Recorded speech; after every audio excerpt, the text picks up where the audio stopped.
Bismillahirrahmanirrahim. Assalamualaikum warahmatullahi wabarakatuh. Alhamdulillahi rabbil alamin. Assalatu wassalamu ala ashrafil anbiya'i wal mursalin wa ala alihi wa sahbihi ajma'in. Allahumma inna nas'aluka ilman nafi'a wa rizqan tayyiba wa amalan mutaqabbala. Allahumma ighfir lana washfi mardana warham mautana ya rabbal alamin. Allahumma amin. Kaum muslimin yang dirahmati Allah Subhanahu wa taala, pada hari yang berbahagia ini, hari 10 Muharram, bagi yang berpuasa semoga Allah menerima amal ibadah puasanya, dan insyaallah sesuai dengan sabda Nabi akan diampuni dosa-dosa kecil 1 tahun yang silam. Amin ya rabbal alamin. Selanjutnya insyaallah kita akan lanjutkan pembahasan kitab Fiqhus Sunnah, dan temanya hari ini adalah mengenai qada'ul hajah atau buang air. Yang akan kita bahas adalah adab dan juga sunnah dari buang air. Dan di sini ada 15 poin yang perlu diketahui ketika ingin membuang air, baik itu air besar ataupun air kecil, sama saja. Bismillah. Yang pertama, bagi orang yang hendak melakukan buang air besar, ada adab atau tata tertib yang dapat disimpulkan sebagai berikut. Yang pertama, tidak membawa barang yang terdapat di dalamnya nama Allah. Masuk ke kamar mandi ataupun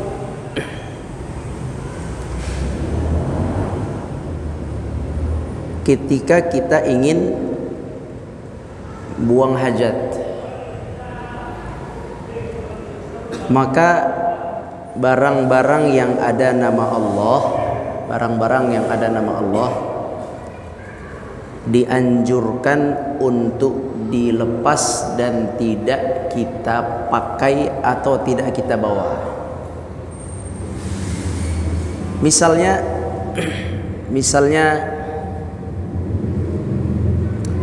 kita punya cincin, ada tulisannya Abdullah, ada lafaz Allah di situ. Abdullah, ada lafaz Allah.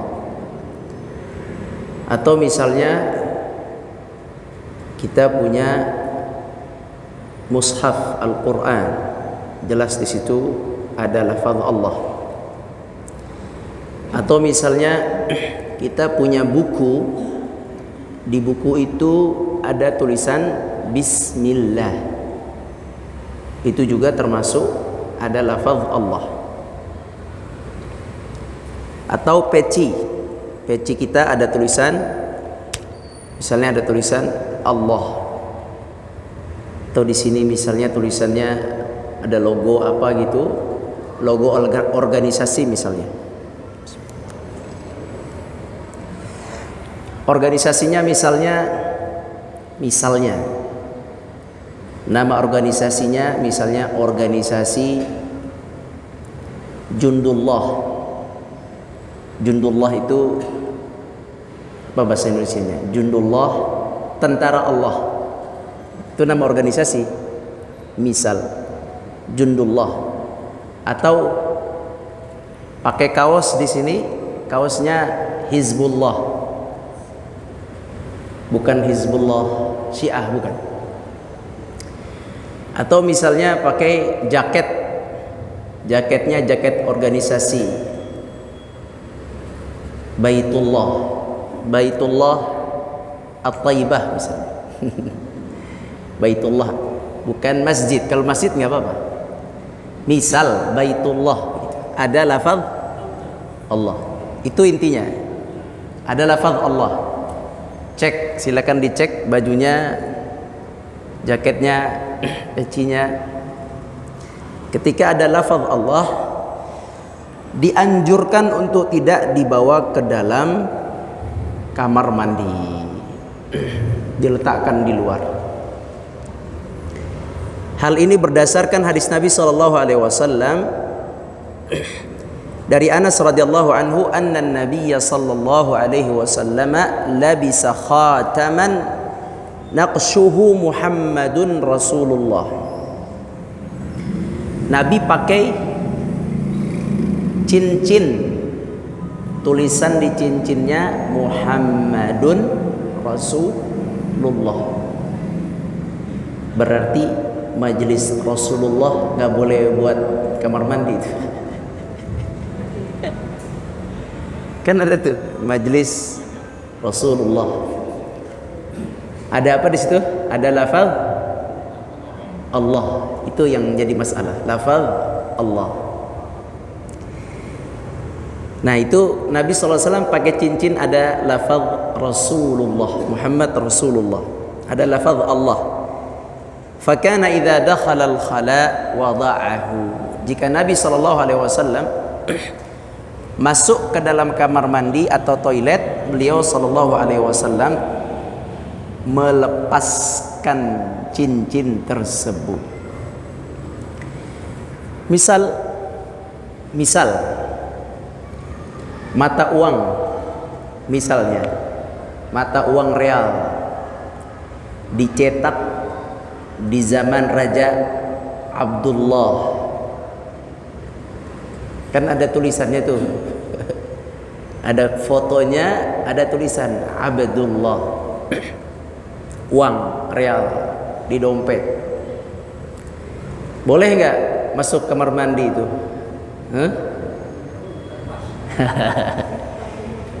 Kalau di sana tulisan uangnya Abdullah, bahasa Arab itu Abdullah, iya kan, real. Raja sebelum Salman Abdullah ya, Salman ibn Abdul Aziz, sebelumnya Abdullah bin Abdul Aziz. Coba cek uang real, ada tulisan Abdullah enggak? Seandainya ada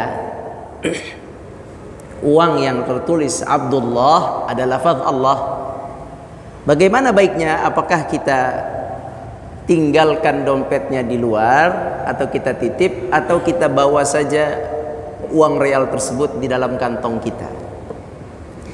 Di sini dijelaskan, seandainya barang itu berharga dan takut hilang, dibolehkan.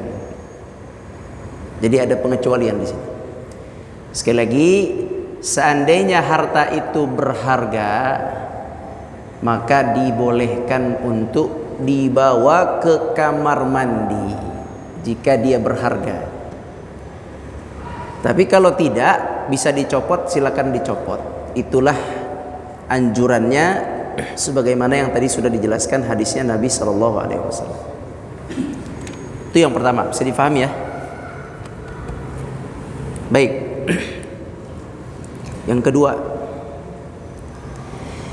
Yang kedua, bagi yang ingin buang air besar, harap menjauhkan dan menyembunyikan diri dari manusia. terutama ketika buang air besar. Air kecil atau air besar, tapi kalau air besar terutama menjauh dari manusia agar tidak terdengar suara atau tercium bau. Ini maksudnya kalau di tempat terbuka. Kalau tempat terbuka, ada nggak orang yang buang air kecil tempat terbuka? Banyak. Kayak binatang kan? Yang manusia itu kalau tidak diiringi dengan agama seperti itu, tidak ada rasa malu, mirip-mirip lah sama yang namanya hewan. Karena kalau kita muslim faham tentang najis, nggak mungkin itu buka pintu mobil buang air kecil. Itu kalau orang-orang PKT ini jamaah ini nggak mungkin itu. Pertama najis. Yang kedua, orang yang buang air kecil tidak istinja, diancam azab kubur. Yang ketiga itu tuh tidak ada adabnya begitu. Buang air kecil di tempat khalayak ramai. Maka buang air kecil tidak boleh di tempat khalayak ramai.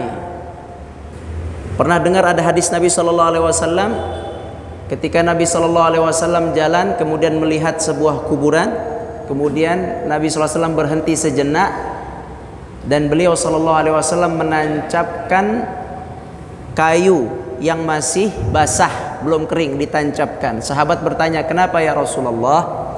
Kata Rasulullah, "Ini saya tancapkan untuk meringankan azab dua orang di dalam kubur ini." Kemudian sahabat bertanya, "Apa kesalahan mereka?" Kata Rasulullah sallallahu alaihi wasallam, "Innama yu'adzabani fi saghir au la yu'adzabani fi kabir." Artinya tidak diazab dengan dosa besar.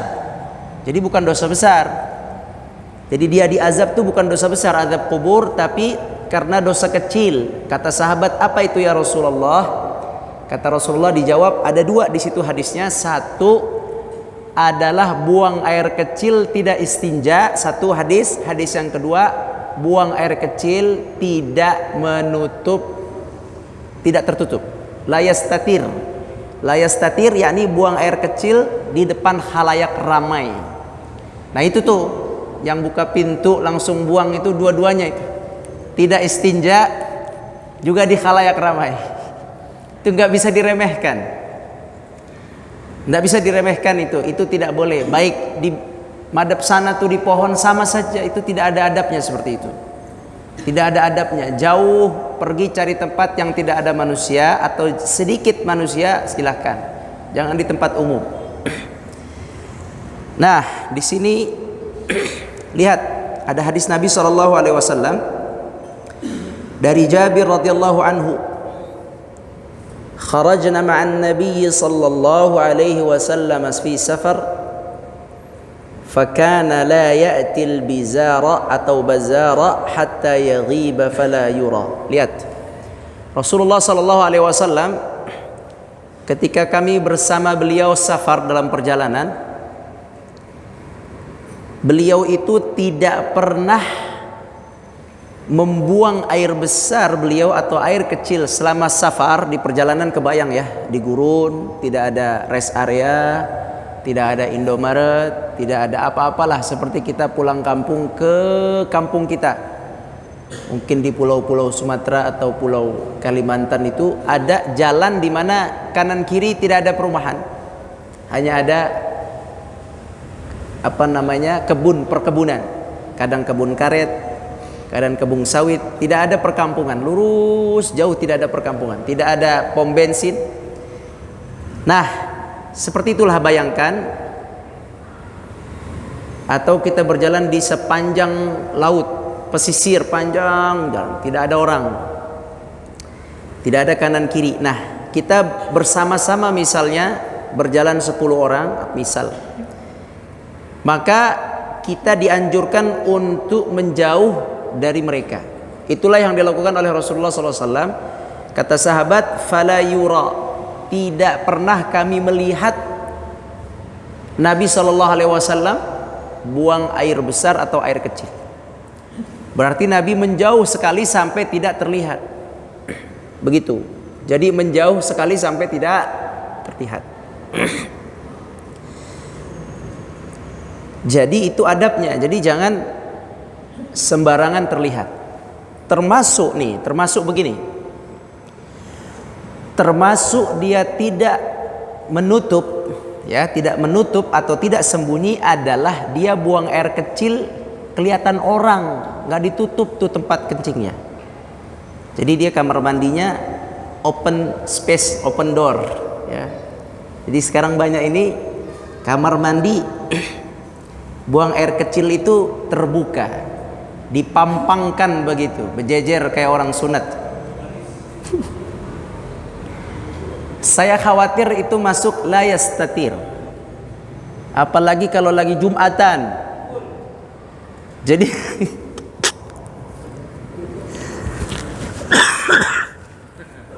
kalau lagi Jumatan itu ngantri. Apanya yang mau ditutup di situ?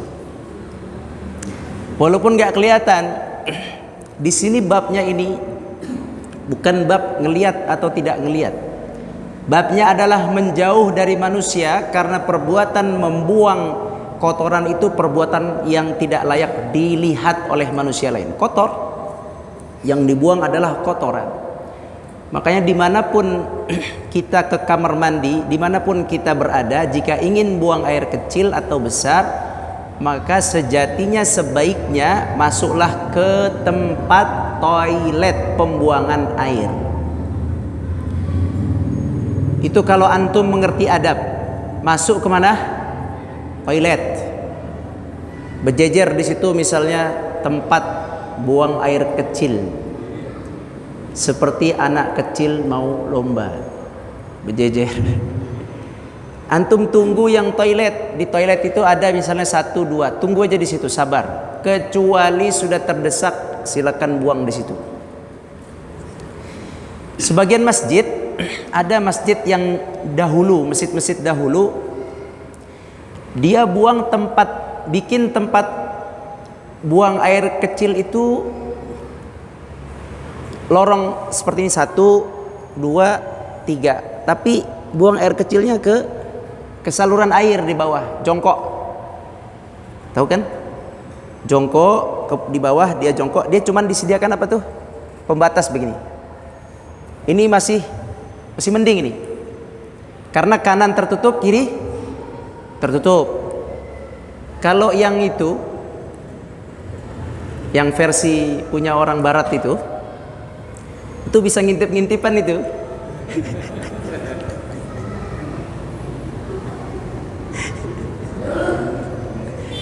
Kalau yang versi Indonesia, orang kita nih, orang Indonesia, yang zaman dulu tuh begitu kan, di musola surau-surau itu, subhanallah, itu mulia, itu yang bikin masjid faham fikih masjid. Tapi kalau yang bisa intip-intip itu perlu dievaluasi. Perlu dievaluasi. Kalaupun mau kasih apa tadi? Ya, pembatas, sehingga tidak bisa ngintip. Begitulah. Baik, jadi itu tidak boleh terbuka, ya. Atau masuk kamar mandi juga banyak orang masuk kamar mandi pintunya dibuka, karena dia menyangka madhab ke sana orang tidak lihat, dibuka. Tidak adab dan tidak bagian dari ajaran sunnah Nabi Sallallahu Alaihi Wasallam. Kemudian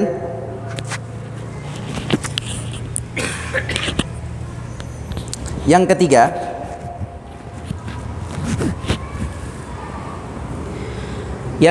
baca doa masuk kamar mandi.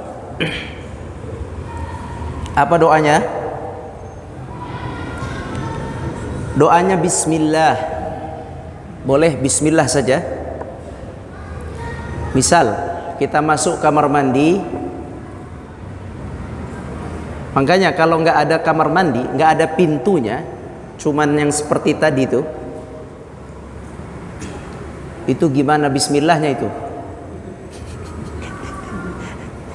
Hah? Itu masuknya pas di depannya ya mungkin ya, di depan dianggap masuk. Ada doa masuknya. Doa masuknya paling rendah bismillah. Kaki kiri bismillah. Karena kita berada di dalam kamar mandi, tidak dilafalkan. Kita baca bismillah dalam hati. Kecuali belum masuk, kita di depan, boleh kita baca bismillah masuk kaki kiri. Itu doa paling rendah. Doa paling sempurna adalah yang kita sudah hafal masa kecil kita, Allahumma inni a'udzubika minal khubuthi wal khaba'ith. Allahumma inni, ya Allah aku berlindung, a'udzubika, Allahumma inni, ya Allah sesungguhnya aku a'udzubika berlindung kepadamu minal khubuth. Al khubuth adalah setan laki-laki, wal khaba'ith adalah setan perempuan. Jadi kita berlindung dari setan laki-laki dan setan perempuan. Maka kalau kita buang air kecil, buang air besar, bacalah doa itu. Berlindung dari gangguan setan yang laki-laki atau yang perempuan. Ternyata setan ini ada laki ada perempuan juga ya. Nah, bagaimana kalau kita misalnya di hutan? Mirip tadi seperti tempat kencing yang nggak jelas pintunya. Mirip lah itu, sama lah tuh. Anggap aja itu batang pohon. Kencinglah di batang pohon, buang air kecil. Perlukah kita baca? Perlu kita baca ini. Kita baca sama bismillah, kemudian kita baca Allahumma inni a'udzubika minal khubuthi wal khaba'ith. Dibaca. Dah, kemudian ada hadis Nabi SAW yang menjelaskan kenapa baca bismillah. Nah, kenapa baca bismillah? Karena syaitan itu dapat melihat aurat kita kalau kita membuka pakaian kita. Untuk menutup pandangan syaitan kepada aurat kita, maka kita dianjurkan membaca bismillah. Makanya tadi masuk ke toilet atau mau buang air kecil, baca bismillah itu minimal. Ketika kita baca bismillah, kemudian kita buka celana atau pakaian kita, sudah bismillah, maka syaitan tidak bisa melihat aurat kita. Tapi kalau belum bismillah, maka syaitan diberikan kemampuan oleh Allah untuk melihat aurat kita. Dan masalah aurat ini adalah masalah yang penting untuk difahami. Dulu para sahabat, bahkan Nabi SAW, ana cerita Nabi dulu. Nabi SAW pernah beliau itu membangun Ka'bah bersama orang-orang Quraisy, bangun Ka'bah. Beliau pakai sarung kayak kita, yang mengikat dari pinggang menutup ke kaki. Di dalam sarung itu ada celana pendek, sama kayak kita, ada celana pendek. Celana pendeknya mungkin sedengkul atau kurang lebih, dengkul kurang lebih. Ketika itu Nabi SAW belum menjadi Nabi dan Rasul, umur 35 tahun. Beliau SAW ikut membangun Ka'bah, mengangkat dengan kedua tangan. Kemudian beliau SAW disarankan oleh paman beliau Abbas. Belum ada Islam saat itu. Kata Abbas, wahai Muhammad, sarungnya dibuka, dibikin sarungnya ini gendongan, dibikin gendongan. Allahu Akbar. dibikin gendongan, nanti batunya taruh di gendongan itu, angkat ke Ka'bah jadi nggak berat. Kalau dibuka sarung berarti itu betisnya Nabi kelihatan, betisnya Nabi atau juga lututnya Nabi kelihatan. Maka Nabi SAW mengikuti saran pamannya. Kemudian beliau membuka kain sarungnya, sisa celana yang pendek sampai lutut lah kurang lebih. Kemudian dikaitkan ke pundak beliau. Kemudian tidak lama pingsan. Belum sempat ngangkat batu pingsan. Yang membuat pingsan Allah yang memingsankan Nabi kita Muhammad SAW. Setelah pingsan, tidak lama sadar dan beliau mengucap izari, izari, sarungku, sarungku, sarungku. Kemudian beliau bangun dari pingsannya, melepas sarungnya dari pundaknya dan memakainya lagi. Ini apa yang dimaksud dari hadis ini atau kisah ini? Yang dimaksud adalah Nabi SAW sebelum jadi Nabi hanya satu kali betisnya kelihatan saat itu saja. Sebelumnya tidak pernah. Ketika betisnya atau dengkulnya mulai terlihat belum jadi Nabi, saat itu Allah pingsankan supaya tidak berlarut panjang betisnya terlihat oleh manusia. Nabi SAW. Jadi memang dia bukan aurat. Aurat kita di atas dengkul, paha. Aurat laki-laki pusar sampai paha. Bagian itu bukan aurat, tapi bagian dari adab Muslim itu tidak dibuka. Adab, bagian dari adab kesempurnaan menutup aurat itu tidak dibuka.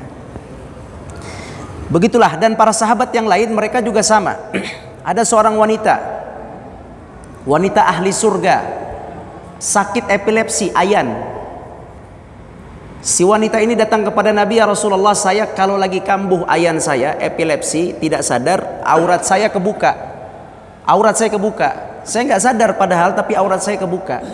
Tolong doakan saya agar saya sembuh dan aurat saya tidak terbuka lagi. Kemudian kata Nabi SAW, saya akan doakan engkau sembuh. Tapi kalau engkau sabar, engkau tidak sembuh tapi masuk surga. Mau nggak sabar epilepsi sakit sampai mati masih sakit epilepsi, tapi nanti saya doakan masuk surga? Atau sembuh, saya doakan sembuh, surganya cari sendiri pakai sholat kayak pakai apa gitu. Tapi wanita ini memilih, saya ingin surga saja, tidak apa-apa, penyakit saya tahan. Kemudian kata wanita itu, ya Rasulullah, tapi saya itu kalau lagi kambuh auratnya terbuka. Saya malu ya Rasulullah, padahal tidak sadar Syekh, tidak sadar malu auratnya terbuka. Terus dia bilang, ya Rasulullah, saya minta doa supaya kalau kambuh aurat saya tidak terbuka. Maka didoakan oleh Nabi SAW, jika kambuh auratnya tidak terbuka, maka tidak terbukalah auratnya ketika kambuh. Apa maknanya? Maknanya para sahabat itu mereka menjaga aurat mereka. Malu aurat itu terlihat. Malu aurat itu terlihat. Malu. Di sini wanita sadar ditampakkan pula auratnya.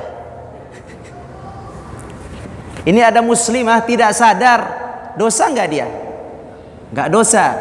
Tapi dia tidak merasa nyaman auratnya nampak di hadapan laki-laki yang bukan mahram.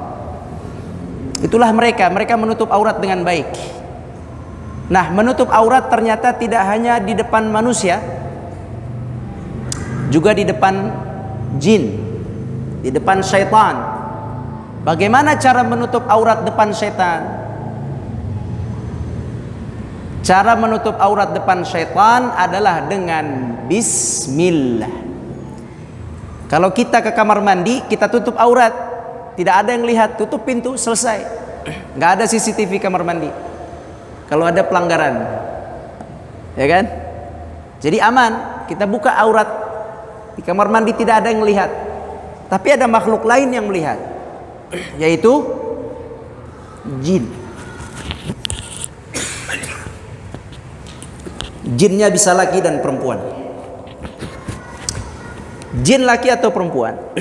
Kata Nabi SAW, satru ma baina awrati bani Adam wa a'yunil jin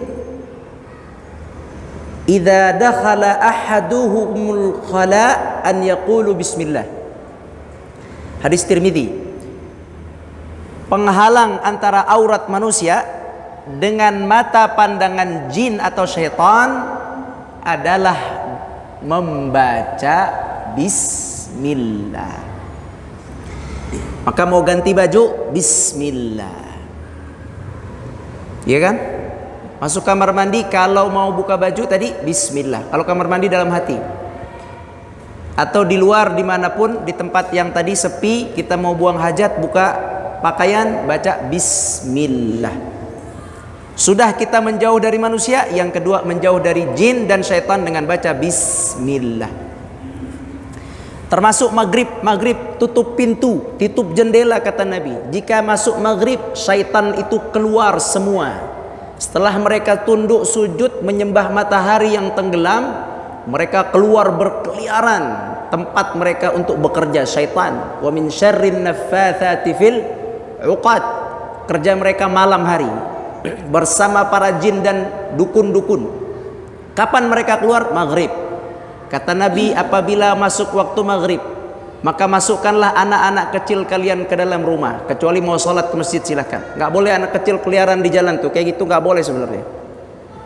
Betulan, itu melanggar hadis Nabi sebenarnya. Kalau mau masuk ke rumah atau masuk ke masjid kemudian pulang, itu boleh. Tapi keliaran-keliaran ini masih mending lah, keliarannya pinggir masjid. Boleh lah. Boleh. Tapi kalau di jalan dilarang oleh Nabi SAW. Kenapa? Karena syaitan berkeliaran. Rawan anak kecil itu dimasuki syaitan. Rawan dimasuki syaitan itu tidak mesti kesurupan, nggak mesti. Tapi sulit diperintah, itu juga bagian dari gangguan syaitan. Naudzubillah min dzalik. Maka anak kecil suruh masuk rumah. Terus kata Nabi, tutup pintu, tutup jendela, ucapkan bismillah. Tutup jendela, bismillah. Tutup pintu, bismillah. Kalau masjid nggak apa-apa kebuka, masjid. Yang lain rumah tutup jendela, tutup pintu, baca bismillah. Jadi tutup pintu sore hari, tutup jendela sore hari bukan karena datang nyamuk, tapi sunnah Nabi ditutup sebelum maghrib dengan baca bismillah. Itulah baca bismillah. Jadi silakan masuk ke kamar mandi dengan baca bismillah, atau baca Allahumma inni a'udzubika minal khubuthi wal khaba'ith. Itu yang ketiga. Yang keempat, menghindari bercakap-cakap, baik itu menjawab salam. Assalamualaikum, kita di kamar mandi. Salam, waalaikumsalam. Gak boleh, gak boleh, gak boleh itu. Atau azan, Allahu Akbar, Allahu Akbar, kita jawab Allahu Akbar, Allahu Akbar di kamar mandi, gak boleh. Jadi tidak boleh berzikir atau berbicara, kecuali diperlukan sekali. Misalnya tiba-tiba jatuh gitu ya, pusing, tolong gitu, hajat, nggak ada masalah, ada keperluan. Atau misalnya ada binatang tiba-tiba keluar dari saluran air, binatang tikus suka muncul itu, ya kecoa tuh, tolong gitu, itu nggak apa-apa, ada hajat itu. Tapi kalau berbicara itu tidak boleh. Mohon maaf ya, mohon maaf. Ada sebagian orang yang memiliki rumah dengan kamar mandi yang bersih,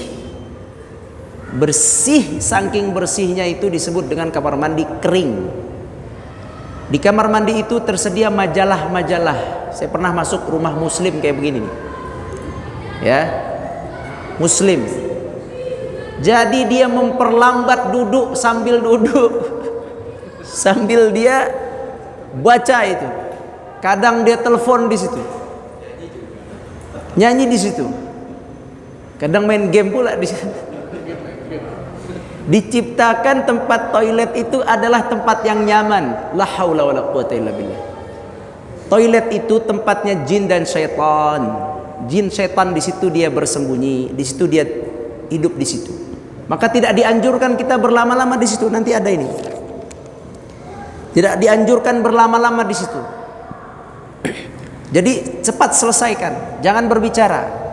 Telepon di kamar mandi sambil buang air besar, ngerokok sambil buang air besar.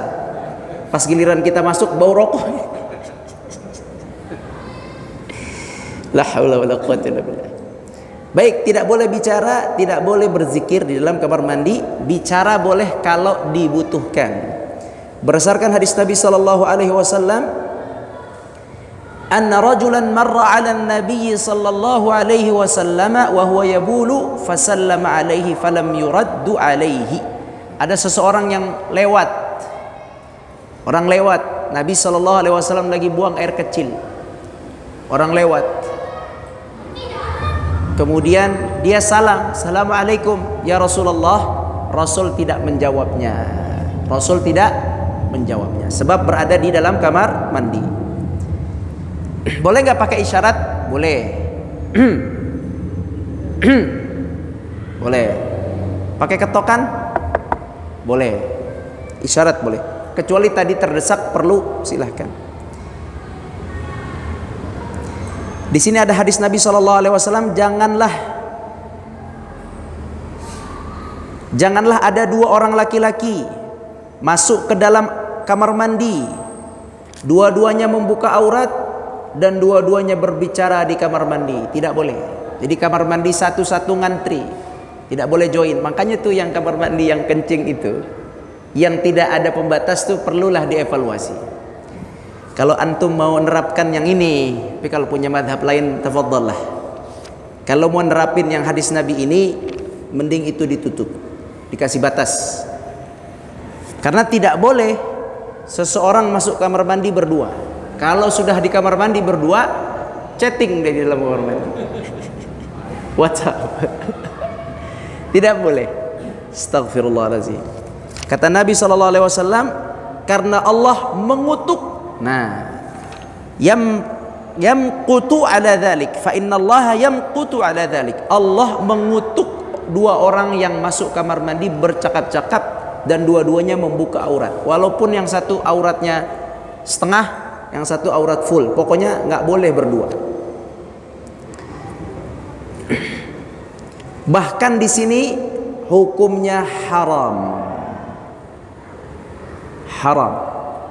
Sebagian ulama memakruhkan masuk kamar mandi berdua-duaan. Yang kelima, hendaklah tidak menghadap kiblat. Nih, ini saya belajar fikih sama Syekh fikih Syafi'i, namanya Syekh Muhammad Labib. Beliau mengatakan begini, kata beliau melihat berapa masjid di Indonesia.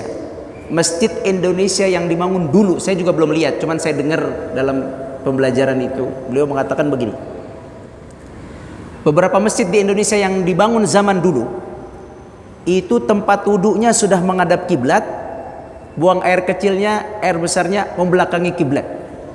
Zaman dulu, arsitek zaman dulu. Gimana tadi?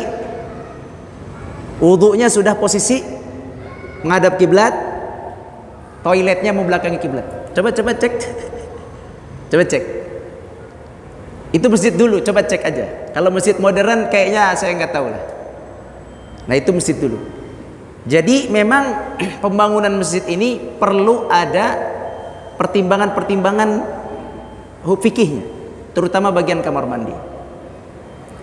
Tapi kalau sudah jadi ya sudahlah. Ya, kecuali nanti ada program renovasi. Nah, silakan. Baik, anak kira itu dulu. Hanya 5 hari ini, masih ada 10. Nggak ada yang tanya? Nah,